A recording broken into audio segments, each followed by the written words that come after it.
France کے شہر Leone میں سونا صاف کرنے والی ایک لیبارٹری پر مسلح ڈاکوؤں کے حملے نے ملک بھر میں سنسنی پھیلا دی۔ 6 مسلح افراد نے فوجی معیار کے ہتھیاروں اور دھماکہ خیز مواد کا استعمال کرتے ہوئے گولڈ ریفائننگ لیبارٹری پر حملہ کیا، جس کے دوران 5 ملازمین زخمی ہو گئے۔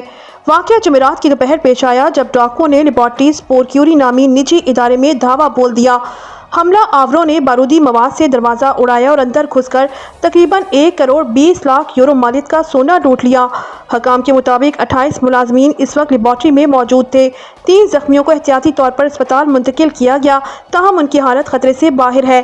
پولیس نے فوری کارروائی کرتے ہوئے ملزمان کو پڑوسی قصبے ونیسیف سے گرفتار کر لیا۔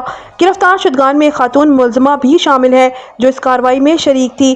فرانسیسی وزیر داخلہ نے سماجی پلیٹ فارم ایکس پر کہا کہ لیون میں قیمتی دھاتوں کی کمپنی پر حملہ کرنے والے 6 افراد کو رنگے ہاتھوں پکڑا گیا۔ پولیس نے شاندار تیزی، مہارت اور جرأت کا مظاہرہ کیا۔ پولیس نے کارروائی کے دوران خودکار رائفلیں، ہینڈ گنز اور دھماکہ خیز مواد بھی برآمد کیا۔